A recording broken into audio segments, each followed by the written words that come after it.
Hi, my name is Lindy from Project Portfolio Office, and in this video I'm going to be covering user groups for PPO administrators. So user groups in PPO allows you to limit users when it comes to functionality. How to get to user groups is hovering over administration, and then under the security grouping you just select user groups. That takes you through to the user group list page. So on this list page you can see out of the box we have 4 user groups. We have the ability to apply a parent to these, and I'll talk to that in more detail. For lifecycle, based on the user group that you're in, you have the ability to specify a different landing page for when a person clicks on lifecycle. Then we just show the count of active users and inactive users for the specific user groups. I'm just going to drill into the project manager's user group to talk through all the items. So every user can only belong to one user group. On the user group, you provide access to functionality, what a user can do in PPO, as well as access to reports and dashboards. So I'm currently logged in as a PPO administrator, so I'm in the PPO administrator user group, where I have access to the full administration menu.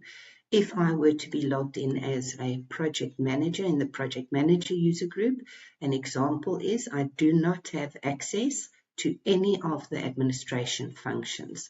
So on this page over here, I'm logged in as a PPO administrator, and I do not even see the administration main menu. Okay, so on the user group edit page on the left-hand side for functions, this is basically what a user can do in PPO.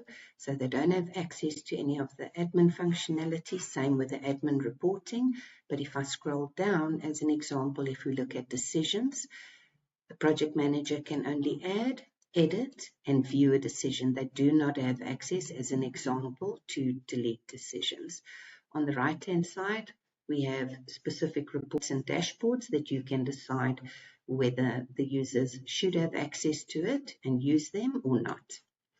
Okay, moving back to my user group list, you have the ability to add a new user group. In this scenario, what I want to cover is adding a new user group based on the existing project manager's user group, but this one's going to be specific to external users.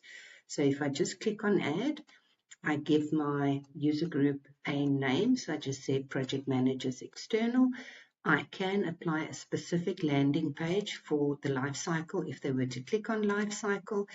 And then I can either just go about selecting what they can have access to, but easier is I can copy the settings of a different user group. So I want to use the project manager's user group as a basis for the access for my external PMs. So this then inherits the exact same settings as what the normal project manager's user group has. You'll notice in doing this, I can't make any changes in terms of access. I first need to submit my user group, edit that existing user group, and remove the parent. If I keep the parent, any changes made in the future to the project manager's user group, this one will inherit. That's not my intention for this user group. So here I have now removed the parent, and I now have access to provide either limited access or make changes to the existing project manager's one that I have copied, and I can simply click on submit.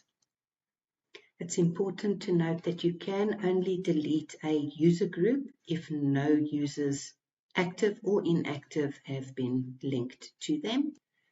And then when it comes to limiting data for these user groups, user group filters are used for that. That will be covered in a different video, but for limiting data from user groups, user group filters are used. So that will be covered in a future video. Lastly, related reporting. When it comes to user groups, you select the report category administration, and you can download the logical access report if you want to see the detail of all the user groups and the related access. Thank you so much for watching.